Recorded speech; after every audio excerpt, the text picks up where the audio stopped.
Free 30 days digital marketing course ಇವತ್ತಿನ ಕ್ಲಾಸಲ್ಲಿ ನಾನು ಒಂದು ಬೇಸಿಕ್ ವೆಬ್ಸೈಟನ್ನು ಯಾವ ರೀತಿ ಕ್ರಿಯೇಟ್ ಮಾಡೋದು ಅನ್ನೋದನ್ನು ಹೇಳ್ಕೊಡ್ತೀನಿ. ಸೊ ಅದಕ್ಕಿಂತ ಮುಂಚೆ ನಾನು ಡೇ 1 ಹೇಳಿರೋ ಹಾಗೆ ಹೋಸ್ಟಿಂಗ್ ಮತ್ತು ಡೊಮೈನ್ ಅನ್ನೋದು ಮ್ಯಾಂಡೇಟ್ರಿ ಥಿಂಗ್ಸ್. ಆ ಎರಡೂ ಇಲ್ಲ ಅಂತಂದರೆ ನಮ್ಮ ಕೈಲಿ ಒಂದು ವೆಬ್ಸೈಟನ್ನು ಕ್ರಿಯೇಟ್ ಮಾಡೋಕ್ಕಾಗೋದಿಲ್ಲ. ನಾವು ಯಾವುದೇ ರೀತಿಯಾದಂಥ ಕೋಡಿಂಗನ್ನು ಯೂಸ್ ಮಾಡೋದಿಲ್ಲ ಒಂದು ವೆಬ್ಸೈಟನ್ನು ಕ್ರಿಯೇಟ್ ಮಾಡೋಕ್ಕೆ. ನಾವು ಕೋಡಿಂಗ್ ಯೂಸ್ ಮಾಡ್ದಿಲ್ದಿರೋ ಕಾರಣ ಒಂದು ಟೂಲನ್ನು ಯೂಸ್ ಮಾಡ್ತೀವಿ, ಅದನ್ನೇ ನಾವು ವರ್ಡ್ ಪ್ರೆಸ್ ಅಂತ ಕರಿತೀವಿ. ಇವತ್ತಿನ ಕ್ಲಾಸಲ್ಲಿ ವರ್ಡ್ ಪ್ರೆಸ್ಸನ್ನು ಯೂಸ್ ಮಾಡಿಕೊಂಡು ಯಾವ ರೀತಿ ಒಂದು ಬೇಸಿಕ್ ವೆಬ್ಸೈಟನ್ನು ಕ್ರಿಯೇಟ್ ಮಾಡೋದು ಅನ್ನೋದನ್ನು ಈ ಕ್ಲಾಸಲ್ಲಿ ನೋಡ್ತೀವಿ. ನೀವು ಡೊಮೈನ್ ಮತ್ತು ಹೋಸ್ಟಿಂಗನ್ನು ಪರ್ಚೇಸ್ ಮಾಡಿದಾದಮೇಲೆ ಅದಕ್ಕೆ ಅಂತ ಒಂದು ಇಮೇಲ್ ಐ ಡಿಯನ್ನು ನಾವು ಕೊಟ್ಟಿರ್ತೀವಿ. ಸೊ ಅದೇ ಇಮೇಲ್ ಐ ಡಿ ಮತ್ತು ಪಾಸ್ವರ್ಡನ್ನು ಯೂಸ್ ಮಾಡಿಕೊಂಡು ನಾವು ವರ್ಡ್ ಪ್ರೆಸ್ಗೆ ಲಾಗಿನ್ ಆಗಬೇಕಾಗುತ್ತೆ. ಗೂಗಲ್ ಕ್ರೋಮ್ಗೆ ಹೋಗಿ ನೀವು ಯಾವ ನೇಮಿನ ಡೊಮೈನನ್ನು ತೊಗೊಂಡಿರ್ತೀರಲ್ವ ಆ ಡೊಮೈನನ್ನು ಇಲ್ಲಿ ಎಂಟರ್ ಮಾಡಬೇಕಾಗುತ್ತೆ. ಸೊ ಆ್ಯಸ್ ಆಫ್ ನಾವು ನಾನಿಲ್ಲಿ ನನ್ನ ಒಂದು ಡೊಮೈನ್ ನೇಮನ್ನು ಎಂಟರ್ ಮಾಡ್ತೀನಿ. ಇಲ್ಲ /wp-admin ಅಂತ ನೀವು ಎಂಟರ್ ಮಾಡಬೇಕಾಗುತ್ತೆ. WP ಅಂತ ಅಂದರೆ ವರ್ಡ್ ಪ್ರೆಸ್, ಅಡ್ಮಿನ್ ಅಂತ ಅಂದರೆ ಯು ಆರ್ ದ ಅಡ್ಮಿನ್ ಅಂತ. ಸೊ ಆಮೇಲೆ ಎಂಟರ್ ಮಾಡಿದಾದಮೇಲೆ ನಿಮಗೆ ಈ ರೀತಿ ಒಂದು ಇಂಟರ್ಫೇಸ್ ಬರುತ್ತೆ. ಇಲ್ಲಿ ಯೂಸರ್ ನೇಮ್ ಆ್ಯಂಡ್ ಪಾಸ್ವರ್ಡನ್ನು ಕೇಳುತ್ತೆ ಅಥವಾ ಇಮೇಲ್ ಮತ್ತು ಪಾಸ್ವರ್ಡನ್ನು ಕೇಳುತ್ತೆ. ನಾವು ಹೋಸ್ಟಿಂಗ್ ಮತ್ತು ಡೊಮೈನನ್ನು ಪರ್ಚೇಸ್ ಮಾಡಬೇಕಾದ್ರೆ ಒಂದು ಇಮೇಲ್ ಐ ಡಿಯನ್ನು ಕೊಟ್ಟಿರ್ತೀವಿ. ಆ ಇಮೇಲ್ ಐ ಡಿ ಪಾಸ್ವರ್ಡನ್ನು ನೀವು ಇಲ್ಲಿ ಕೊಡಬೇಕಾಗುತ್ತೆ. ಪಾಸ್ವರ್ಡನ್ನು ನೀವು ಯಾವಾಗ ಬೇಕಾದರೂ ಚೇಂಜ್ ಮಾಡ್ಕೋಬೋದು. ಇಲ್ಲಿ ನಾನು ನನ್ನ ಒಂದು ಇಮೇಲ್ ಐ ಡಿ ಮತ್ತು ಪಾಸ್ವರ್ಡನ್ನು ಕೊಡ್ತೇನೆ. ನೆನ್ಪಿಟ್ಕೊಳ್ಳಿ, ಈ ಇಮೇಲ್ ಐ ಡಿ ಪಾಸ್ವರ್ಡ್ ಏನಿರುತ್ತೆ ಅಲ್ವಾ, ಯಾರ ಹತ್ರ ಆ ಒಂದು ಆ್ಯಕ್ಸಸ್ ಇರುತ್ತೆ ಅಲ್ವಾ ಅವರಷ್ಟೇ ವರ್ಡ್ ಪ್ರೆಸ್ಸನ್ನು ಆ್ಯಕ್ಸಸ್ ಮಾಡೋಕ್ಕಾಗುತ್ತೆ, ಎಲ್ಲರೂ ಆ್ಯಕ್ಸಸ್ ಮಾಡೋಕ್ಕಾಗೋದಿಲ್ಲ. ಸೊ ಹಾಗಾಗಿ ನಿಮ್ಮ ಒಂದು ವರ್ಡ್ ಪ್ರೆಸ್ ಡ್ಯಾಶ್ಬೋರ್ಡಿನ ಒಂದು access level, word press WP access ಅಂತಂದರೆ ಅಡ್ಮಿನ್ ಆ್ಯಕ್ಸಸ್ ಏನಿರುತ್ತೆ ನಿಮಗೆ ಮಾತ್ರ ಗೊತ್ತಿರಬೇಕು. ಇಲ್ಲ ಅಂತಂದರೆ ಎಲ್ಲರೂ ಕೂಡ ನಿಮ್ಮ ಒಂದು ವರ್ಡ್ ಪ್ರೆಸ್ ಡ್ಯಾಶ್ಬೋರ್ಡನ್ನು ಆ್ಯಕ್ಸಸ್ ಮಾಡ್ಬೋದು. ಸೊ ಮೇಕ್ ಶೋರ್ ನೀವು ಯೂಸ್ ಮಾಡೋ ಇಮೇಲ್ ಐ ಡಿ ಮತ್ತು ಪಾಸ್ವರ್ಡ್ ನಿಮಗೆ ಮಾತ್ರ ಗೊತ್ತಿರಬೇಕು. ಆಫ್ಟರ್ ದಟ್ ನಮಗೆ ಈ ರೀತಿ ಒಂದು ಇಂಟರ್ಫೇಸ್ ಓಪನ್ ಆಗುತ್ತೆ. ಈ ರೀತಿ ಇಂಟರ್ಫೇಸ್ ಓಪನ್ ಆದರೆ ನಾವು ನಮ್ಮ ಒಂದು ವರ್ಡ್ ಪ್ರೆಸ್ ಡ್ಯಾಶ್ಬೋರ್ಡ್ಗೆ ಸಕ್ಸಸ್ಫುಲ್ಲಾಗಿ ಎಂಟರ್ ಆಗಿದ್ದೀವಿ ಅಥವಾ ಲಾಗಿನ್ ಆಗಿದ್ದೀವಿ ಅಂತ ಅರ್ಥ. ಇಲ್ಲೇ ನಮ್ಮ ಎಲ್ಲ ಒಂದು ವೆಬ್ಸೈಟನ್ನು ನಾವು ಕ್ರಿಯೇಟ್ ಮಾಡ್ಬೋದು ಅಥವಾ ಡೆಮಾಲಿಷ್ ಕೂಡ ಮಾಡ್ಬೋದು. ಏನು ಅರ್ಥವೇ ಆಗ್ತಿಲ್ವೇ ಈ ಕೇಸು? ಯಾವುದೇ ಒಂದು ವೆಬ್ಸೈಟನ್ನು ಕೂಡ ನಾವು 4 ಸ್ಟೆಪ್ಸಲ್ಲಿ ಕ್ರಿಯೇಟ್ ಮಾಡ್ತೀವಿ. ಸೊ ಇವತ್ತು ಕೂಡ ಒಂದು ಬೇಸಿಕ್ ವೆಬ್ಸೈಟನ್ನು ಯಾವ ರೀತಿ ಕ್ರಿಯೇಟ್ ಮಾಡೋದು ಅನ್ನೋದನ್ನು ಹೇಳ್ಕೊಡ್ತೀನಿ. ಆ 4 ಸ್ಟೆಪ್ಸ್ ಏನಪ್ಪ ಅಂತಂದರೆ, ಫಸ್ಟು ಪೇಜಸನ್ನು ಕ್ರಿಯೇಟ್ ಮಾಡಬೇಕು, ಅದಾದಮೇಲೆ ಥೀಮ್ಸನ್ನು ಅಪ್ಲೈ ಮಾಡಬೇಕು, ಮೆನೂಸನ್ನು ಕ್ರಿಯೇಟ್ ಮಾಡಬೇಕು, ಆಫ್ಟರ್ ದಟ್ ಕಸ್ಟಮೈಸನ್ನು ನಾವು ಮಾಡಬೇಕಾಗುತ್ತೆ. ಅಣ್ಣ ನನ್ನ ಕೈಲಿ ಆಯ್ತಾ ಇಲ್ಲ, ಅಯ್ಯೋ ಅಣ್ಣ ನಾನು ಸತ್ತೋದಂಗೆ ಆಗೋಯ್ತಾ ಇದ್ದೇನೆ. Pages nothing but, for example ಒಂದು ಮನೆ ಅಂತ ಅಂದಾಗ ಒಂದು ಮನೆಯಲ್ಲಿ ಡಿಫ್ರೆಂಟ್ ಆದಂಥ ರೂಮ್ಸ್ಗಳಿರ್ತವೆ ಅಲ್ವಾ, ಅದೇ ರೀತಿ ಒಂದು ವೆಬ್ಸೈಟ್ ಅಂತ ಅಂದಾಗ ಬೇರೆ ಬೇರೆ ಪೇಜಸ್ಗಳನ್ನು ನಾವು ಕ್ರಿಯೇಟ್ ಮಾಡಬೇಕಾಗುತ್ತೆ. Pages nothing but home page, about us page, contact us page. Normally ನೀವು ವೆಬ್ಸೈಟ್ಸ್ಗಳನ್ನು ಗಮನಿಸಿದ್ರೆ ಅಲ್ಲಿ ಈ ರೀತಿಯಾದಂಥ ಪೇಜಸ್ಗಳಿರ್ತವೆ. ಅಮೆಝಾನಲ್ಲಿ ಕೂಡ men's wear, footwear, women's wear, ಈ ರೀತಿ ಪೇಜಸ್ಗಳಂತ ಅಂದರೆ ಈ ರೀತಿ ಡಿಫ್ರೆಂಟ್ ಆದಂಥ ಪೇಜಸ್ಗಳಿರ್ತವೆ. ಆ ಪೇಜಸ್ನ ರ್ಯಾಂಡಮ್ ಆಗಿ ನಾವೇ ಕ್ರಿಯೇಟ್ ಮಾಡಬೇಕೇ ಹೊರತು ಅದಾಗದೇ ಬಂದಿರೋದಿಲ್ಲ. ಓಕೆ, ಹಾಗಿದ್ರೆ ಈ ಪೇಜಸನ್ನು ಕ್ರಿಯೇಟ್ ಮಾಡೋದು ಯಾವ ರೀತಿ? ನೀವು ವರ್ಡ್ ಪ್ರೆಸ್ ಡ್ಯಾಶ್ಬೋರ್ಡಲ್ಲಿ ನೀವು ಲಾಗಿನ್ ಆದಮೇಲೆ ಇಲ್ಲಿ ಪೇಜಸ್ ಅಂತ ಆಪ್ಷನ್ ಇರುತ್ತೆ. ಆ ಪೇಜಸ್ ಮೇಲೆ ಕ್ಲಿಕ್ ಮಾಡಿ. ಫಾರ್ ಎಕ್ಸಾಂಪಲ್ ಇವತ್ತು ನಾನು ಒಂದು ವೆಡ್ಡಿಂಗ್ ಫೋಟೋಗ್ರಫಿ ವೆಬ್ಸೈಟನ್ನು ಕ್ರಿಯೇಟ್ ಮಾಡಿದ್ರೆ ಯಾವ ರೀತಿ ಪೇಜಸನ್ನು ಕ್ರಿಯೇಟ್ ಮಾಡ್ತೀನಿ ಅನ್ನೋದನ್ನು ನಿಮಗೆ ತೋರಿಸ್ಕೊಡ್ತೀನಿ. ಈ ಪೇಜಸ್ ಅನ್ನೋ ಆಪ್ಷನ್ ಮೇಲೆ ಕ್ಲಿಕ್ ಮಾಡಿದ್ರೆ ನಿಮಗೆ ಆ್ಯಡ್ ನ್ಯೂ ಪೇಜ್ ಅನ್ನೋ ಒಂದು ಆಪ್ಷನ್ ಕಾಣುತ್ತೆ. ಆ್ಯಡ್ ನ್ಯೂ ಪೇಜ್ ಮೇಲೆ ಕ್ಲಿಕ್ ಮಾಡಿ ಯಾವ ಪೇಜನ್ನು ನೀವು ಕ್ರಿಯೇಟ್ ಮಾಡಬೇಕು ಅಂತ ಅಂದ್ಕೊಂಡಿದ್ದೀರಲ್ವ ಆ ಪೇಜನ್ನು ಇಲ್ಲಿ ನೀವು ಎಂಟರ್ ಮಾಡಿ. ಸೊ ಆ್ಯಸ್ ಆಫ್ ನಾನು ಹೋಮ್ ಪೇಜ್ ಅಂತ ಕೊಡ್ತೀನಿ. ಸೊ ಹೋಮ್ ಪೇಜ್ ಅಂತ ನೀವು ಇಲ್ಲಿ ಎಂಟರ್ ಮಾಡಿದಾದಮೇಲೆ ಇಲ್ಲಿ ಪಬ್ಲಿಷ್ ಆಪ್ಷನ್ ಅಂತ ಇರುತ್ತೆ. ಆ ಪಬ್ಲಿಷ್ ಮೇಲೆ ಕ್ಲಿಕ್ ಮಾಡಿ. ಪಬ್ಲಿಷ್ ಮೇಲೆ ಕ್ಲಿಕ್ ಮಾಡಿದಾಗ ಇಲ್ಲಿ ವ್ಯೂ ಪೇಜ್ ಅಂತ ಇರುತ್ತೆ. ನೀವು ನಿಮ್ಮ ಒಂದು ಪೇಜನ್ನು ನೋಡ್ಬೋದು. ವ್ಯೂ ಪೇಜ್, ಈ ರೀತಿ ನಮ್ಮ ಒಂದು ಪೇಜ್ ಕ್ರಿಯೇಟ್ ಆಗಿರುತ್ತೆ. ಸೊ ಆಫ್ಟರ್ ದಟ್ ನೀವು ಬೇರೆ ಪೇಜನ್ನು ಕ್ರಿಯೇಟ್ ಮಾಡಬೇಕು ಅಂತ ಅಂದ್ಕೊಂಡ್ರೆ again add new page. So same about us, again same publish. Again ಇನ್ನೊಂದು ಪೇಜನ್ನು ಕ್ರಿಯೇಟ್ ಮಾಡ್ತೀರಾ ಅಂತಂದರೆ again add new page. So let me take pre wedding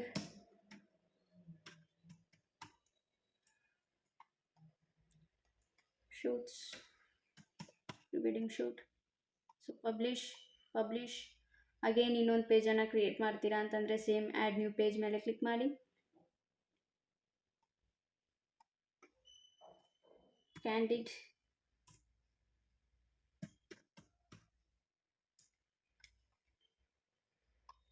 publish. So again wedding shoot, or else let me take pre-wedding shoot.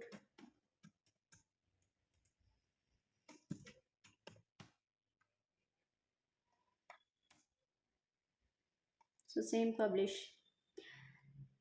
So ಇವಾಗ ನಾವು almost 5 ಪೇಜಸನ್ನು create ಮಾಡಿದ್ದೀವಿ. Okay, so ಆ 5 pages ಕೂಡ save ಆಗಿರ್ತವೆ. ನೀವು ಅಗೇನ್ ವರ್ಡ್ಪ್ರೆಸ್ ಡ್ಯಾಶ್ಬೋರ್ಡ್ಗೆ ಹೋಗಬೇಕು ಅಂತಂದರೆ ಇಲ್ಲಿ ಕಾಣ್ತಿರೋ ವರ್ಡ್ಪ್ರೆಸ್ W ಐಕಾನ್ ಮೇಲೆ ಕ್ಲಿಕ್ ಮಾಡಿದ್ರೆ ನೀವು ಅಗೇನ್ ವರ್ಡ್ಪ್ರೆಸ್ ಡ್ಯಾಶ್ಬೋರ್ಡ್ಗೆ ಹೋಗ್ತೀರಾ. ಸೊ ಇಲ್ಲಿ ನಾವು ಕ್ರಿಯೇಟ್ ಮಾಡಿರೋ ಎಲ್ಲ ಪೇಜಸ್ ಕೂಡ ಇರುತ್ತೆ. ಇಲ್ಲಿ ನೀವು ನೋಡಿದ್ರೆ ಪ್ರೀ ವೆಡ್ಡಿಂಗ್ ಶೂಟ್ ಅನ್ನೋದು ನಾನು 2 ಸತಿ ಪೇಜಸನ್ನು ಕ್ರಿಯೇಟ್ ಮಾಡಿದ್ದೀನಿ. ನನಗೆ 1 ಸತಿ ಇದ್ದರೆ ಸಾಕು. ಸೊ ಅವಾಗ ನಾನು ಏನು ಮಾಡ್ತೀನಿ, ಎಡಿಟ್ ಮೇಲೆ ಕ್ಲಿಕ್ ಮಾಡಿ ಈ ಪ್ರೀ ವೆಡ್ಡಿಂಗ್ ಶೂಟ್ ಅನ್ನೋದನ್ನ ತೆಗೆದು ಜಸ್ಟ್ ವೆಡ್ಡಿಂಗ್ ಶೂಟ್ ಅಂತ ನಾನು ಪಬ್ಲಿಷ್ ಮಾಡ್ತೀನಿ. ಸೇವ್. ಸೊ ಅಗೇನ್ ವರ್ಡ್ಪ್ರೆಸ್ ಡ್ಯಾಶ್ಬೋರ್ಡ್ಗೆ ಹೋಗಿ ಇಲ್ಲಿ ನೀವು ನೋಡಿದ್ರೆ pre wedding shoot, wedding shoot, and then home page ಇದೆ, ಅಬೌಟ್ ಅಸ್ ಪೇಜ್ ಇದೆ, ಕ್ಯಾಂಡಿಡ್ ಪೇಜ್ ಇದೆ. ಇಲ್ಲಿ ನೀವು ನೋಡಿದ್ರೆ ನನ್ನ ಒಂದು ವೆಬ್ಸೈಟ್ ಈ ರೀತಿ ಕಾಣಿಸುತ್ತೆ, ಏನೂ ಇಲ್ಲ, ಖಾಲಿ. ಇವಾಗ ನಾವು ಥೀಮನ್ನು ಅಪ್ಲೈ ಮಾಡಬೇಕು. ಥೀಮ್ ನಥಿಂಗ್ ಬಟ್ ಒಂದು ಮನೆಯನ್ನು ನಾವು ಡಿಸೈನ್ ಮಾಡ್ತೀವಿ ಅಲ್ವಾ, ಡೆಕೋರೇಟ್ ಮಾಡ್ತೀವಲ್ವ, ಅದೇ ರೀತಿ ಥೀಮನ್ನು ಕೂಡ ನಾವು ಅಪ್ಲೈ ಮಾಡಬೇಕಾಗುತ್ತೆ. ಸೊ ಅಗೇನ್ ಇಲ್ಲಿ ಅಪಿಯರೆನ್ಸ್ ಆಪ್ಷನಿಗೆ ಬಂದರೆ ಇಲ್ಲಿ ಥೀಮ್ಸ್ ಅನ್ನೋ ಆಪ್ಷನ್ ಇರುತ್ತೆ. ಥೀಮ್ ಮೇಲೆ ಹೋದರೆ ಇಲ್ಲಿ ನಿಮಗೆ ಸಾಕಷ್ಟು ಥೀಮ್ಸ್ಗಳಿರ್ತವೆ. ನಿಮ್ಗೆ ಯಾವ ಥೀಮ್ ಬೇಕೋ ಆ ಥೀಮನ್ನು ನೀವು ಅಪ್ಲೈ ಮಾಡ್ಬೋದು. Or else add new theme ಮೇಲೆ ಕ್ಲಿಕ್ ಮಾಡಿದ್ರೆ ನಿಮಗೆ ಇನ್ನೂ ಸಾಕಷ್ಟು ಥೀಮ್ಸ್ಗಳು ಓಪನ್ ಆಗ್ತವೆ. ನಿಮಗೆ ಯಾವುದು ಥೀಮ್ ಇಷ್ಟ ಆಗುತ್ತೋ ಆ ಥೀಮನ್ನು ನೀವಿಲ್ಲಿ ಎಂಟರ್ ಮಾಡ್ಕೋಬೋದು ಅಥವಾ ಸೆಲೆಕ್ಟ್ ಮಾಡಿಕೊಂಡು ಇನ್ಸ್ಟಾಲ್ ಮಾಡಿಕೊಂಡು ಆ್ಯಕ್ಟಿವೇಟ್ ಮಾಡ್ಬೋದು. ಸೊ ಆ್ಯಸ್ ಆಫ್ ನಾವು ನಾನು ನನ್ನ ಒಂದು ಥೀಮನ್ನು ನಾನಿಲ್ಲಿ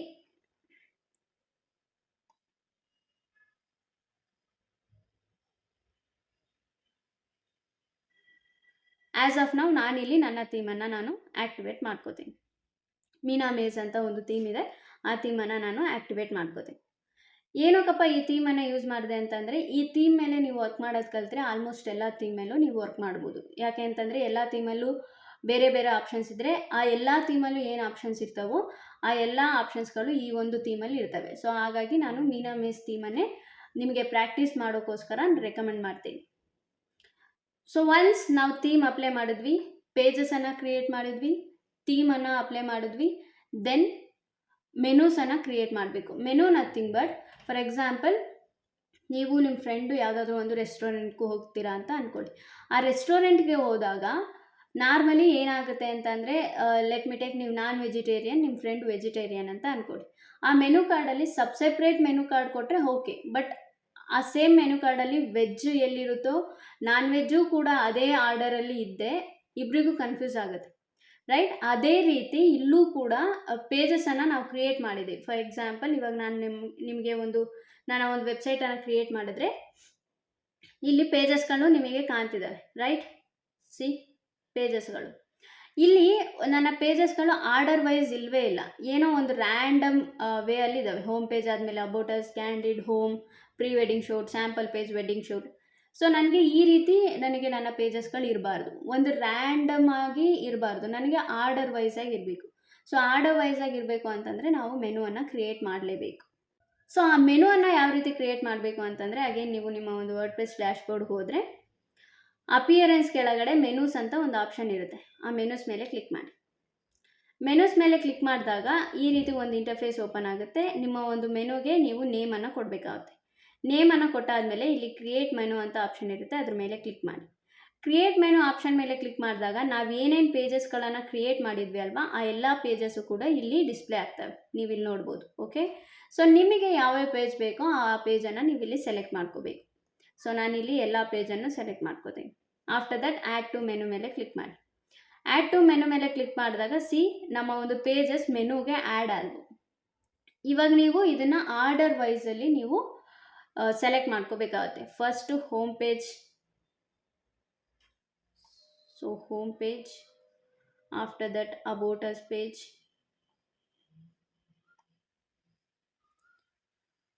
then wedding, pre wedding and candid, ಈ ರೀತಿ. ಸೊ ಇವಾಗ ಇಲ್ಲಿ ಒಂದು ಆರ್ಡರ್ ವೈಸ್ ಆಗಿ ನನ್ನ ಒಂದು ಮೆನು ಸೆಟ್ ಆಗಿರುತ್ತೆ. ಆಫ್ಟರ್ ದಟ್ ಸೇವ್ ಮೆನು ಮೇಲೆ ಕ್ಲಿಕ್ ಮಾಡಿ. ಸೇವ್ ಮೆನು ಮೇಲೆ ಕ್ಲಿಕ್ ಮಾಡಿದಾಗ ನಿಮ್ಮ ಒಂದು ಮೆನು ಆ್ಯಂಡ್ ಪೇಜಸ್ ಒಂದು ಆರ್ಡರ್ ವೈಸಲ್ಲಿ ಸೆಟ್ ಆಗಿರುತ್ತೆ. ಇಲ್ಲಿ ನೀವು ನೋಡಿದ್ರೆ ರಿಫ್ರೆಶ್ ಮಾಡಿದ್ರೆ ಇಲ್ಲಿ ನೀವು ನೋಡಿ home, about us, candid, home, pre wedding shoot, sample page, wedding shoot, ಈ ರೀತಿ ಇದೆ. ಬಟ್ ಏನು ಚೇಂಜೇ ಆಗಿಲ್ಲ, ಫಸ್ಟ್ ಯಾವ ರೀತಿ ಇತ್ತು ಅದೇ ರೀತಿಯೇ ಇದೆ. ಏನಕ್ಕೆ ಅಂತ ಅಂದರೆ ಪ್ರತಿಯೊಂದು ವೆಬ್ಸೈಟನ್ನು ಕೂಡ ನಾವು ಕಸ್ಟಮೈಸ್ ಮಾಡಬೇಕಿರುತ್ತೆ. ಕಸ್ಟಮೈಸ್ ನಥಿಂಗ್ ಬಟ್ ನಾವು ಒಂದು ಮನೆ ಒಳಗೆ ಹೋದರೆ ನಮ್ಮ ಮನೆಯನ್ನು ಒಂದು ಡೆಕೋರೇಟ್ ಮಾಡ್ಕೋತೀವಿ. ಬೇಸಿಕಲಿ ನಮ್ಗೆ ಯಾವ ರೀತಿ ಬೇಕೋ ಆ ರೀತಿ ನಾವು ಮನೆಯನ್ನು ಸೆಟ್ ಮಾಡ್ತಾ ಹೋಗ್ತೀವಿ ಅಲ್ವಾ, ಅದೇ ರೀತಿ ಇಲ್ಲೂ ಕೂಡ ಕಸ್ಟಮೈಸನ್ನು ನಾವು ನಮ್ಮ ಒಂದು ವೆಬ್ಸೈಟಿಗೆ ಮಾಡಬೇಕಾಗುತ್ತೆ. ಇದು ಮ್ಯಾಂಡೇಟ್ರಿ. ಓಕೆ, ಸೊ ಅದೇ ರೀತಿ ಕಸ್ಟಮೈಸ್ ಮಾಡಬೇಕು ಅಂತಂದರೆ go to your dashboard, WordPress dashboard, appearance ಕೆಳಗಡೆ ಕಸ್ಟಮೈಸ್ ಅಂತ ಒಂದು ಆಪ್ಷನ್ ಇರುತ್ತೆ. ಸೊ ಕಸ್ಟಮೈಸ್ ಮೇಲೆ ಕ್ಲಿಕ್ ಮಾಡಿ. ಕಸ್ಟಮೈಸ್ ಮೇಲೆ ಕ್ಲಿಕ್ ಮಾಡಿದಾಗ ನಿಮಗೆ ಬೇರೆಯೇ ಒಂದು ಡ್ಯಾಶ್ಬೋರ್ಡ್ ಓಪನ್ ಆಗುತ್ತೆ. ಇಲ್ಲಿ ನೀವು ನೋಡಿದ್ರೆ ಬೇರೆಯೇ ಒಂದು ಡ್ಯಾಶ್ಬೋರ್ಡ್ ಓಪನ್ ಆಗುತ್ತೆ. ಈ ಡ್ಯಾಶ್ಬೋರ್ಡ್ ಏನಪ್ಪ ಅಂತಂದರೆ ಬೇಸಿಕಲಿ ಆ ಒಂದು ಪರ್ಟಿಕ್ಯುಲರ್ ಥೀಮಿಗೆ ಏನೇನು ಆಪ್ಷನ್ಸ್ಗಳಿರ್ತವೆ ಅಲ್ವಾ, ಆ ಎಲ್ಲ ಆಪ್ಷನ್ಸ್ಗಳು ಕೂಡ ಇಲ್ಲಿ ಓಪನ್ ಆಗಿರ್ತವೆ. ಓಕೆ, ಸೊ ಈ ಒಂದು ಆಪ್ಷನ್ಸ್ಗಳನ್ನು ಯೂಸ್ ಮಾಡಿಕೊಂಡು ನಾವು ನಮ್ಮ ಒಂದು ವೆಬ್ಸೈಟನ್ನು ಸೆಟ್ ಮಾಡ್ತಾ ಹೋಗಬೇಕಾಗುತ್ತೆ. ಇಲ್ಲಿ ನೀವು ನೋಡಿದ್ರೆ ಫಸ್ಟ್ ಆಪ್ಷನ್ ಬಂದು ಥೀಮ್ ಆಪ್ಷನ್ ಅಂತ ಇದೆ. ಸೊ ಓಪನ್ ಮಾಡಿ. ಆಫ್ಟರ್ ದಟ್ ಇಲ್ಲಿ ಜನರಲ್ ಸೆಟ್ಟಿಂಗ್ಸ್ ಅಂತ ಇರುತ್ತೆ. ಜನರಲ್ ಸೆಟ್ಟಿಂಗ್ಸ್ ಮೇಲೆ ಕ್ಲಿಕ್ ಮಾಡಿದಾಗ ಪೇಜ್ ಲೇಔಟ್, ನಿಮಗೆ ಒಂದು ಪೇಜ್ ಲೇಔಟ್ ಯಾವ ರೀತಿ ಬೇಕೋ ಆ ರೀತಿಯನ್ನು ನೀವು ಇಲ್ಲಿ ಚೂಸ್ ಮಾಡ್ಕೋಬೋದು. ಆ್ಯಸ್ ಆಫ್ ನಾವು ನಾನು ಯಾವ ರೀತಿ ಇತ್ತೋ ಹಂಗೆ ಬಿಡ್ತೀನಿ. ಸೊ ಇಲ್ಲೇನು ಚೇಂಜಸ್ ಮಾಡೋ ಅವಶ್ಯಕತೆ ಇರೋದಿಲ್ಲ. ಬ್ಯಾಕ್ ಹೋಗಿ ಅಗೇನ್ ಹೋಮ್ ಪೇಜ್, ಇನ್ನೊಂದು ಆಪ್ಷನ್ ಇರುತ್ತೆ, ಹೋಮ್ ಪೇಜ್ ಮೇಲೆ ಕ್ಲಿಕ್ ಮಾಡಿ. ಹೋಮ್ ಪೇಜ್ ಮೇಲೆ ಕ್ಲಿಕ್ ಮಾಡಿದಾಗ ಇಲ್ಲಿ ನೀವು ನೋಡಿದ್ರೆ ಸ್ಲೈಡರ್ಸ್ ಇದೆ 1 2 3 ರೈಟ್. ಈ ಸ್ಲೈಡರ್ಸ್ಗೆ ತಕ್ಕಂಗೆ ಇಲ್ಲಿ ನಮಗೆ ಆಪ್ಷನ್ಸ್ಗಳಿದ್ದಾವೆ. ಅಂತಂದರೆ ಈ ಪರ್ಟಿಕ್ಯುಲರ್ ಸ್ಲೈಡರ್ ಏನಿದೆ ಇದನ್ನು ನಾವು ಎಡಿಟ್ ಮಾಡ್ಕೋಬೋದು. ಸೊ ಈ ಇಮೇಜ್ ಸ್ಲೈಡರ್ ಬೇಕು ಅಂತ ಅಂದರೆ ನೀವು ಇಮೇಜ್ ಸ್ಲೈಡರ್ ಮೇಲೆ ಕ್ಲಿಕ್ ಮಾಡಬೇಕಾಗುತ್ತೆ. ಬೇಡ ಅಂತ ಅಂದರೆ ಇಲ್ಲಿ ಡಿಸೇಬಲ್ ಆಪ್ಷನ್ ಇರುತ್ತೆ ಅಲ್ವಾ, ಈ ಡಿಸೇಬಲ್ ಆಪ್ಷನ್ ಮೇಲೆ ನೀವು ಕ್ಲಿಕ್ ಮಾಡಬೇಕಾಗುತ್ತೆ. ಸೊ ಡಿಸೇಬಲ್ ಆಪ್ಷನ್ ಮೇಲೆ ಕ್ಲಿಕ್ ಮಾಡಿದ್ರೆ ಇಲ್ಲಿ ನೀವು ನೋಡಿ ಆ ಒಂದು ಇಮೇಜೇ ಕಾಣ್ತಾ ಇಲ್ಲ. ಸೊ ಇಮೇಜ್ ಸ್ಲೈಡರ್ ಮೇಲೆ ಕ್ಲಿಕ್ ಮಾಡಿದ್ರೆ ಆಟೋಮೆಟಿಕ್ಕಾಗಿ ಆ ಇಮೇಜ್ ಸ್ಲೈಡರ್ ಬಂತು. ಸೊ ಅಗೇನ್ ಸೇಮ್, ಇಲ್ಲಿ ಇಫ್ ಇನ್ ಕೇಸ್ ನಮಗೆ ಒಂದು ವೆಬ್ಸೈಟ್ ಅಂತ ಅಂದ್ಕೊಂಡಾಗ ಇದು ಯಾವ ಆ್ಯಂಗಲಲ್ಲೂ ಕೂಡ ಒಂದು ವೆಡ್ಡಿಂಗ್ ಫೋಟೋಗ್ರಫಿ ವೆಬ್ಸೈಟ್ ಥರ ಕಾಣ್ತಿಲ್ಲ. ಸೊ ಅದಕ್ಕೋಸ್ಕರ ಇಮೇಜಸ್ಗಳನ್ನು ನಾವು ಚೇಂಜ್ ಮಾಡಬೇಕು. ಇಮೇಜಸನ್ನು ಚೇಂಜ್ ಮಾಡೋಕ್ಕೋಸ್ಕರ ಇಲ್ಲಿ ಇಮೇಜ್ ಆಪ್ಷನ್ ಇರುತ್ತೆ. ಸೆಲೆಕ್ಟ್ ಇಮೇಜ್ ಮೇಲೆ ಕ್ಲಿಕ್ ಮಾಡಿ, ಅಪ್ಲೋಡ್ ಫೈಲ್ಸ್ ಮೇಲೆ ಕ್ಲಿಕ್ ಮಾಡಿ. ಅದಕ್ಕೆ ಸಂಬಂಧಪಟ್ಟಂಥ ಏನಾದರೂ ಇಮೇಜಸ್ಗಳಿದ್ದರೆ ನೀವು ಇಲ್ಲಿ ಇಮೇಜಸ್ಗಳ ಮೇಲೆ ಕ್ಲಿಕ್ ಮಾಡಿ ನೀವು ಇಮೇಜಸನ್ನು ಆ್ಯಡ್ ಮಾಡ್ಕೋಬೋದು. ಸೊ ಆ್ಯಸ್ ಆಫ್ ನಾವು ನಾನು ಕೆಲವು ಇಮೇಜಸ್ಗಳನ್ನು ಆ್ಯಡ್ ಮಾಡ್ತೀನಿ. ಸೊ ಆ್ಯಡ್ ಮಾಡಿದಾದಮೇಲೆ ಇಲ್ಲಿ ಚೂಸ್ ಇಮೇಜ್ ಅಂತ ಇರುತ್ತೆ. ಇಮೇಜನ್ನು ಚೂಸ್ ಮಾಡಿಕೊಂಡ್ರೆ ಈ ರೀತಿ ಆಪ್ಷನ್ ಇರುತ್ತೆ. ಸೊ ಟೈಟಲ್ ಅಂತ ಆಪ್ಷನ್ ಇರುತ್ತೆ. ಟೈಟಲ್ ಮೇಲೆ ನೀವು ಏನೇ ಟೈಟಲನ್ನು ಕೊಡಬೇಕು ಅಂತ ಅಂದ್ಕೊಂಡ್ರು ಕೂಡ ಇಲ್ಲಿ ನೀವು ಕೊಡ್ಬೋದು. For example welcome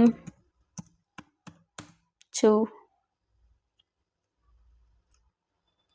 our website or my website, ನೀವೇನು ಬೇಕೋ ನಿಮ್ಮ ಟೈಟಲನ್ನು ಕೊಡ್ಬೋದು. ಸೊ ನೀವು ಟೈಟಲನ್ನು ಕೊಟ್ಟರೆ ಇಲ್ಲಿ ಟೈಟಲ್ ಬಂದಿದೆ ನೋಡಿ. ಆಫ್ಟರ್ ದಟ್ ಡಿಸ್ಕ್ರಿಪ್ಷನ್ ಇರುತ್ತೆ. ನಿಮಗೆ ಡಿಸ್ಕ್ರಿಪ್ಷನ್ ಆ್ಯಡ್ ಮಾಡ್ಕೋಬೇಕು ಅಂತಂದರೆ ಡಿಸ್ಕ್ರಿಪ್ಷನನ್ನು ಕೂಡ ಕೊಡ್ಬೋದು. URL ಅಂತ ಅಂದರೆ ಇಲ್ಲಿ ಯಾವುದಾದ್ರೂ ಒಂದು ಪರ್ಟಿಕ್ಯುಲರ್ ಪೇಜ್ಗೆ ನೀವು URL ಅನ್ನು ಕೊಡಬೇಕು ಅಂತಂದರೆ ನೀವು ಇಲ್ಲಿ ಕೊಡ್ಬೋದು. ಸೊ ವೆಡ್ಡಿಂಗ್ ಶೂಟ್, ಇಲ್ಲಿ ರೀಡ್ ಮೋರ್ ಅಂತ ಬಂತು. ಇದ್ರ ಮೇಲೆ ಕ್ಲಿಕ್ ಮಾಡಿದ್ರೆ ಅವ್ರು ಡೈರೆಕ್ಟಾಗಿ ನಾವು ಕ್ರಿಯೇಟ್ ಮಾಡಿರೋ ವೆಡ್ಡಿಂಗ್ ಶೂಟ್ ಪೇಜ್ಗೆ ಹೋಗ್ತಾರೆ. So again same slide 2, select image, upload files, select files,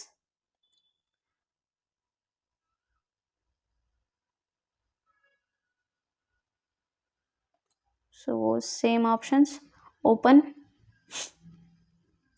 choose image, see first image and second image ಕಾಣಿಸ್ತಿದೆಯಾ? ಈ ರೀತಿ ನೀವು ಒಂದು ಇಮೇಜಸ್ ಸ್ಲೈಡನ್ನು ನೀವು ಎಡಿಟ್ ಮಾಡ್ಕೊಂಡು ಹೋಗ್ಬೋದು. ಆಫ್ಟರ್ ದಟ್ ಇಲ್ಲಿ ನಿಮಗೆ ಹೈಟ್, ಈ ಸ್ಲೈಡರ್ ಹೈಟ್ ಜಾಸ್ತಿ ಬೇಕು ಅಂತ ಅಂದರೆ ಆಪ್ಷನ್ ಇರುತ್ತೆ ನಿಮಗೆ ಇಲ್ಲಿ ಸ್ಲೈಡರ್ ಆಪ್ಷನ್ ಅಂತ, ಇಲ್ಲಿ ಸ್ಲೈಡರ್ ಹೈಟ್ ಅಂತ. ನಿಮಗೆ ಎಷ್ಟು ಹೈಟ್ ಬೇಕೋ ಆ ಹೈಟನ್ನು ನೀವು ಚೂಸ್ ಮಾಡ್ಕೋಬೋದು. ಇಲ್ಲಿ ಹೈಟ್ ಜಾಸ್ತಿ ಆಗುತ್ತೆ. ಆಫ್ಟರ್ ದಟ್ ಪಬ್ಲಿಷ್ ಮೇಲೆ ಕ್ಲಿಕ್ ಮಾಡಿದ್ರೆ ಆ ಒಂದು ಆಪ್ಷನ್ ನೀವೇನೇನು ಚೇಂಜಸ್ ಮಾಡಿದಿರೋ ಅದೆಲ್ಲ ಕೂಡ ಸೇವ್ ಆಗಿರುತ್ತೆ. ಮೇಕ್ ಶೋರ್ ನೀವು ಏನೇ ಚೇಂಜ್ ಮಾಡಿದ್ರು ಕೂಡ ಅದನ್ನು ಪಬ್ಲಿಷ್ ಮಾಡಲೇಬೇಕು. ಸೊ ಆಫ್ಟರ್ ದಟ್ ಬ್ಯಾಕ್ ಬನ್ನಿ. ಹೋಮ್ ಪೇಜ್ ಫೀಚರ್ಡ್ ಅಂತ ಇರುತ್ತೆ. ಇಲ್ಲೂ ಕೂಡ ನಿಮಗೆ ಏನೇನು ಚೇಂಜಸ್ ಬೇಕೋ ಅದನ್ನು ಕೊಡ್ಬೋದು. ಕಂಟೆಂಟ್ ಏರಿಯಾ ನಥಿಂಗ್ ಬಟ್ ಈ 3 ಫ್ಯಾಕ್ಟರ್ಸ್ ಇದ್ದಾವೆ ಅಲ್ವಾ ಅದು. ಸೊ ಫಾರ್ ಎಕ್ಸಾಂಪಲ್ ಇಲ್ಲಿ ಸೆಲೆಕ್ಟ್ ಇಮೇಜಸ್, ಬೇರೆ ಇಮೇಜನ್ನು ಚೂಸ್ ಮಾಡಿದ್ರೆ ಅಲ್ಲಿ ಇಮೇಜ್ ಬರುತ್ತೆ. ಓಕೆ, ಸೊ ಆಫ್ಟರ್ ದಟ್ ನಿಮಗೆ ಏನಾದರೂ ಟೈಟಲ್ ಕೊಡಬೇಕು ಅಂತ ಅಂದ್ಕೊಂಡ್ರೆ ಕೊಡ್ಬೋದು. For example wedding photo shoot, ಇಲ್ಲಿ ನೋಡಿ ಬಂತು. ಸೊ ಅದಾದಮೇಲೆ ಟೆಕ್ಸ್ಟ್, ಆ್ಯಡ್ ಸಮ್ ಟೆಕ್ಸ್ಟ್ ಅಂತಂದರೆ ಇದು. ಓಕೆ, ಈ ಟೆಕ್ಸ್ಟನ್ನು ನೀವು ಚೇಂಜ್ ಮಾಡ್ತೀರಾ ಅಂತಂದರೆ ಟೆಕ್ಸ್ಟನ್ನು ಎಂಟರ್ ಮಾಡಿದ್ರೆ ಆ ಟೆಕ್ಸ್ಟ್ ಚೇಂಜ್ ಆಗುತ್ತೆ. ಇಲ್ಲಿ ನೀವು ನೋಡ್ಬೋದು, ಟೆಕ್ಸ್ಟ್ ಚೇಂಜ್ ಆಗುತ್ತೆ. ಸೇಮ್ ನೀವೇನಾದರೂ ಬೇರೆ ಪೇಜಿಗೆ ಲಿಂಕ್ ಕೊಡಬೇಕು ಅಂತ ಅಂದ್ಕೊಂಡ್ರೆ ಇಲ್ಲಿ ಇರುತ್ತೆ, ನೀವು ಕೊಡ್ಬೋದು wedding photo shoot. So again same content ಏರಿಯಾಗೂ ಸೇಮ್ ಆಪ್ಷನ್ ಇರುತ್ತೆ. ಇಮೇಜನ್ನು ಸೆಲೆಕ್ಟ್ ಮಾಡ್ಕೊಳ್ಳಿ, ನಿಮಗೆ ಟೈಟಲ್ ಏನು ಬೇಕು ಅದನ್ನು ಕೊಡಿ. For example candid, candid. Same ಏನಾದರೂ ಟೆಕ್ಸ್ಟನ್ನು ಚೇಂಜ್ ಮಾಡ್ಕೋಬೇಕು ಅಂತಂದರೆ ನೀವು ಇಲ್ಲಿ ಟೆಕ್ಸ್ಟನ್ನು ಎಂಟರ್ ಮಾಡ್ಬೋದು. ಆಫ್ಟರ್ ದಟ್ ಕಂಟೆಂಟ್ ಏರಿಯಾ 3ಗೂ ಸೇಮ್ ಆಪ್ಷನ್ ಇರುತ್ತೆ, ನೀವು ಚೆಕ್ ಮಾಡ್ಕೋಬೋದು. Content area 3, choose image, let me take pre wedding. Same ಟೆಕ್ಸ್ಟನ್ನು ಚೇಂಜ್ ಮಾಡ್ತೀರಾ ಅಂತಂದರೆ ಟೆಕ್ಸ್ಟನ್ನು ಚೇಂಜ್ ಮಾಡ್ಬೋದು. ಆಫ್ಟರ್ ದಟ್ ಪಬ್ಲಿಷ್ ಮೇಲೆ ಕ್ಲಿಕ್ ಮಾಡಿ. ಕ್ಲಿಕ್ ಮಾಡಿದಾಗ ಬ್ಯಾಕ್ ಬನ್ನಿ. ಹೆಡರ್ ಆಪ್ಷನ್ ಇರುತ್ತೆ. ಹೆಡರ್ ಆಪ್ಷನ್ ನಥಿಂಗ್ ಬಟ್ ಇದನ್ನು ನಾವು ಹೆಡರ್ ಅಂತ ಕರಿತೀವಿ. Okay, so header, menu bar ಅಥವಾ ಹೆಡರ್ ಅಂತ ಕೂಡ ನಾವು ಕರಿಬೋದು. ಸೊ ಸರ್ಚ್, ಇಲ್ಲಿ ಸರ್ಚ್ ಸೆಕ್ಷನ್ ಬೇಕು ಅಂತಂದರೆ ನೀವು ಆನ್ ಮಾಡ್ಕೋಬೇಕು, ಬೇಡ ಅಂತಂದರೆ ಆಫ್ ಮಾಡ್ಕೋಬೋದು. ಅಗೇನ್ ಬ್ಯಾಕ್ ಹೋಗ್ತೀನಿ. ಫೂಟರ್ ನಥಿಂಗ್ ಬಟ್ ಇದನ್ನು ನಾವು ಫೂಟರ್ ಅಂತ ಕರಿತೀವಿ. ಇಲ್ಲಿ ಬ್ಲ್ಯಾಕ್ ಕಲರಲ್ಲಿ ಕಾಣಿಸ್ತಿದೆಯಲ್ಲ ಅದನ್ನು ಫೂಟರ್ ಅಂತ ಕರಿತೀವಿ. ನಿಮಗೆ ಯಾವ ರೀತಿ ಫೂಟರ್ ಬೇಕೋ ಆ ರೀತಿ ಫೂಟರನ್ನು ನೀವು ಇಲ್ಲಿ ಸೆಲೆಕ್ಟ್ ಮಾಡ್ಕೋಬೋದು. ಈ ರೀತಿ. Okay, so after that publish ಮೇಲೆ ಕ್ಲಿಕ್ ಮಾಡಿ, ಬ್ಯಾಕ್ ಬನ್ನಿ. Social media, if in case ನಿಮ್ಮ ಒಂದು ವೆಬ್ಸೈಟ್ ಏನಾದರೂ ಫೇಮಸ್ ವೆಬ್ಸೈಟ್ ಆಗಿದ್ದು ಅದಕ್ಕೆ ಸೋಷಿಯಲ್ ಮೀಡಿಯಾ ಪ್ಲ್ಯಾಟ್ಫಾರ್ಮ್ಸ್ಗಳಲ್ಲಿ ಸ್ವಲ್ಪ ಏನಾದರೂ ಫಾಲೋವರ್ಸ್ ಇದ್ದು ಅದನ್ನು ನೀವು ನಿಮ್ಮ ಒಂದು ವೆಬ್ಸೈಟ್ಗೆ ಹಾಕಬೇಕು ಅಂತ ಅಂದ್ಕೊಂಡ್ರೆ ಇಲ್ಲಿ ನೀವು ಆರಾಮಾಗಿ ಹಾಕ್ಬೋದು. ಫಾರ್ ಎಕ್ಸಾಂಪಲ್ ಫೇಸ್ಬುಕ್ ಅಕೌಂಟ್ನ ಜಾಯಿನ್ ಮಾಡ್ತೀರಾ ಅಂತಂದರೆ ಫೇಸ್ಬುಕ್ ಅಕೌಂಟ್ ಜಾಯಿನ್ ಮಾಡ್ಬೋದು. ಓಕೆ, ಸೊ ಆ್ಯಸ್ ಆಫ್ ನಾವು ನಾನು ಇಲ್ಲಿ ನನ್ನ ಒಂದು ಫೇಸ್ಬುಕ್ ಅಕೌಂಟನ್ನು ಕೊಡ್ತೀನಿ. ಸೊ ಸೇಮ್ ಟ್ವಿಟರ್ ಇದ್ದರೆ ಟ್ವಿಟರನ್ನು ಕೂಡ ನೀವು ಆನ್ ಮಾಡ್ಕೋಬೋದು, custom icon. So Google plus, LinkedIn ಇದ್ದರೆ, ಫ್ಲಿಕ್ಕರ್ ಇದ್ದರೆ, ಯೂಟ್ಯೂಬ್ ಇದ್ದರೆ, RSS, ಬೇಸಿಕಲಿ ನಿಮ್ದು ಯಾವುದೇ ಸೋಷಿಯಲ್ ಮೀಡಿಯಾ ಪ್ಲ್ಯಾಟ್ಫಾರ್ಮ್ಸ್ಗಳಿರ್ತಾವೋ ಅವೆಲ್ಲವೂ ಕೂಡ ಆ್ಯಡ್ ಮಾಡ್ಬೋದು. ಆಫ್ಟರ್ ದಟ್ ಪಬ್ಲಿಷ್ ಮಾಡಿ, ಅಗೇನ್ ಬ್ಯಾಕ್ ಬನ್ನಿ. ನಿಮ್ದೇನಾದರೂ ಬ್ಲಾಗ್ ವೆಬ್ಸೈಟ್ ಇದ್ದರೆ ಇಲ್ಲಿ ನೀವು ಅದನ್ನು ಆಪ್ಷನ್ಸ್ಗಳನ್ನು ಚೇಂಜ್ ಮಾಡ್ಕೋಬೋದು. ನಂದು ಬ್ಲಾಗ್ ವೆಬ್ಸೈಟ್ ಇಲ್ಲ, ಸೊ ಹಾಗಾಗಿ ಈ ರೀತಿ ನಾನು ಮಾಡ್ತೀನಿ. After that site identity nothing but ನಿಮ್ಮ ಒಂದು ವೆಬ್ಸೈಟ್ಗೆ ಏನು ನೇಮ್ ಕೊಡಬೇಕು ಆ್ಯಂಡ್ ಆ ವೆಬ್ಸೈಟ್ಗೆ ಏನಾದರೂ ಲೋಗೋ ಇದೆಯಾ ಅದೆಲ್ಲವೂ ಕೂಡ ಇಲ್ಲಿ ಚೇಂಜ್ ಮಾಡ್ಕೋಬೋದು. ಸೆಲೆಕ್ಟ್ ಐಕಾನ್, ಟ್ಯಾಗ್ಲೈನ್ ಏನಾದರೂ ಕೊಡ್ತೀರಾ ಅಥವಾ ನಿಮ್ಮ ಸೈಟಲ್ಲಿ ನಿಮಗೆ ಆ ಒಂದು ಸ್ಪೆಸಿಫಿಕ್ ಸೈಟ್ಗೆ ಏನಾದರೂ ಟೈಟಲ್ ಕೊಡ್ತೀರಾ ಅಥವಾ ಸ್ಪೆಸಿಫಿಕ್ ಟೈಟಲ್ಗೆ ಏನಾದರೂ ಲೋಗೋ ಇದೆಯಾ ಅದನ್ನೆಲ್ಲದೂ ಕೂಡ ನೀವು ಇಲ್ಲಿ ಸೆಲೆಕ್ಟ್ ಮಾಡ್ಕೋಬೋದು. ಸೊ ಅದಿಷ್ಟು ಸೈಟ್ ಐಡೆಂಟಿಟಿಲಿ ಇರುತ್ತೆ. ಕಲರ್ಸ್, ಏನಾದರೂ ಕಲರ್ಸ್ ಚೇಂಜ್ ಮಾಡ್ಕೋತೀರಾ ಅಂತಂದರೆ ಕಲರ್ಸನ್ನು ಕೂಡ ನೀವು ಚೇಂಜ್ ಮಾಡ್ಕೋಬೋದು. ಹೆಡರ್ ಇಮೇಜ್, ಇಲ್ಲಿ ಹೆಡರ್ ಪೋರ್ಷನಲ್ಲಿ ಏನಾದರೂ ನೀವು ಇಮೇಜ್ ಆ್ಯಡ್ ಮಾಡ್ತೀರಾ ಅಂತಂದರೆ ಆ್ಯಡ್ ಮಾಡ್ಬೋದು. ಫಾರ್ ಎಕ್ಸಾಂಪಲ್ ಕಾಣಿಸ್ತಿದೆಯಾ ಇದು. ಸೊ ಹೈಡ್ ಇಮೇಜ್ ಮೇಲೆ ನಾನು ಕ್ಲಿಕ್ ಮಾಡ್ತೀನಿ, ನನಗೆ ಇಮೇಜ್ ಬೇಡ ಹಾಗಾಗಿ. After that background image add ಮಾಡ್ತೀರಾ ಅಂತಂದರೆ ಬ್ಯಾಕ್ಗ್ರೌಂಡ್ ಇಮೇಜನ್ನು ಕೂಡ ನೀವು ಆ್ಯಡ್ ಮಾಡ್ಬೋದು. ಆ್ಯಂಡ್ ದೆನ್ ಇಲ್ಲಿ ಮೆನೂಸ್ ಆಪ್ಷನ್ ಇದೆ. ಸೊ ಮೆನೂಸ್ ಆಪ್ಷನ್ ಮೇಲೆ ಕ್ಲಿಕ್ ಮಾಡಿದ್ರೆ ನಾವು ಕ್ರಿಯೇಟ್ ಮಾಡಿರೋ ಮೆನು ಇಲ್ಲಿರುತ್ತೆ. ಫಸ್ಟ್ ಮೆನು, ಆ ಮೆನುವನ್ನು ಕ್ರಿಯೇಟ್ ಮಾಡ್ಕೊಳ್ಳಿ, ಕ್ಲಿಕ್ ಮಾಡಿದಾದಮೇಲೆ ಪೊಸಿಷನ್ಸನ್ನು ಅಥವಾ ಲೊಕೇಶನ್ಸನ್ನು ನಾವಿಲ್ಲಿ ಸೆಲೆಕ್ಟ್ ಮಾಡ್ಕೋಬೇಕಾಗುತ್ತೆ. ಯಾವ ಲೊಕೇಶನಲ್ಲಿ ನಮ್ಮ ಮೆನು ಕಾಣಬೇಕು ಅಂತ. ಇಲ್ಲಿ ಪ್ರೀ ಹೆಡರ್ ಅಂತ ನಾನು ಕ್ಲಿಕ್ ಮಾಡಿದ್ರೆ ಇಲ್ಲಿ ನಮ್ಮ ಮೆನು ಕಾರ್ಡ್ ಬರುತ್ತೆ. ಫೂಟರ್ ಮೇಲೆ ಕ್ಲಿಕ್ ಮಾಡಿದ್ರೆ ಫೂಟರಲ್ಲಿ ನಮ್ಮ ಮೆನು ಬರುತ್ತೆ. ಅಥವಾ ಪ್ರೈಮರಿ ಹೆಡರ್ ಮೇಲೆ ಕ್ಲಿಕ್ ಮಾಡಿದ್ರೆ ಪ್ರೈಮರಿ ಹೆಡರಲ್ಲಿ ನಮ್ಮ ಮೆನು ಬರುತ್ತೆ. 3 ಸೆಲೆಕ್ಟ್ ಮಾಡ್ಕೋತೀರಾ ಅಂತಂದರೆ 3 ಸೆಲೆಕ್ಟ್ ಮಾಡ್ಕೋಬೋದು. ಯಾವುದಾದ್ರೂ ಒಂದು ಸೆಲೆಕ್ಟ್ ಮಾಡ್ಕೋತೀರಾ ಅಂತಂದರೆ ಒಂದು ಸೆಲೆಕ್ಟ್ ಮಾಡ್ಕೋಬೋದು. ಸೊ ಆ್ಯಸ್ ಆಫ್ ನಾವು ನಾನು ಪ್ರೈಮರಿ ಹೆಡರನ್ನು ಸೆಲೆಕ್ಟ್ ಮಾಡ್ಕೋತೀನಿ. ಆಫ್ಟರ್ ದಟ್ ಪಬ್ಲಿಷ್ ಮೇಲೆ ಕ್ಲಿಕ್ ಮಾಡಿ ಬ್ಯಾಕ್ ಬನ್ನಿ. So again back. After that ಇದು ವಿಡ್ಜೆಟ್ಸ್ ಅಂತ ಇರುತ್ತೆ. ಆ್ಯಸ್ ಆಫ್ ನಾವು ವಿಡ್ಜೆಟ್ಸ್ ನಥಿಂಗ್ ಬಟ್ ಇಲ್ಲಿದೆಯಲ್ವಾ 4 ಸ್ಟೆಪ್ಸ್, ಇವನ್ನ ನಾವು ವಿಡ್ಜೆಟ್ಸ್ ಅಂತ ಕರಿತೀವಿ. ಸೊ ಫಾರ್ ಎಕ್ಸಾಂಪಲ್ ಫೂಟರ್ ವಿಡ್ಜೆಟ್ಸ್ ಅಂತ ಕರಿತೀವಿ. ಏನಾದರೂ ಎಡಿಟ್ ಮಾಡ್ಕೋಬೇಕು ಅಂತಂದರೆ ಎಡಿಟ್ ಮಾಡ್ಕೋಬೋದು. ಓಕೆ, ಸೊ ಈ ರೀತಿ ನೀವು ಫೂಟರ್ ವಿಡ್ಜೆಟ್ಸನ್ನು ಕೂಡ ನೀವು ಎಡಿಟ್ ಮಾಡ್ಕೋಬೋದು. ರೈಟ್. ಸೊ ಆಫ್ಟರ್ ದಟ್ ನಿಮಗೇನು ಎಡಿಟ್ ಮಾಡ್ಕೊಳೋದಿಲ್ಲ ಅಂತಂದರೆ you can ignore. So home page settings ಅಂತ ಇರುತ್ತೆ. ಈ ಎಲ್ಲ ಆಪ್ಷನ್ಸನ್ನು ನಾನು ಫ್ಯೂಚರ್ ಕ್ಲಾಸಸಲ್ಲಿ ಹೇಳ್ಕೊಡ್ತೀನಿ.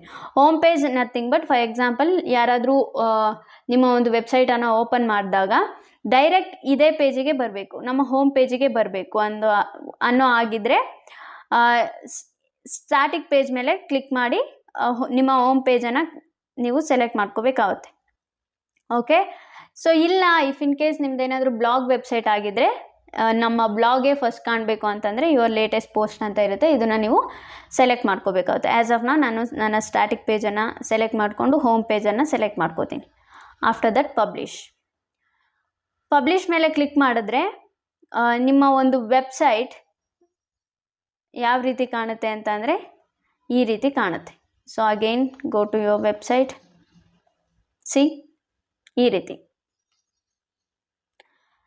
ಇದು ಒಂದು ಬೇಸಿಕ್ ವೆಬ್ಸೈಟ್ ಅಷ್ಟೇ.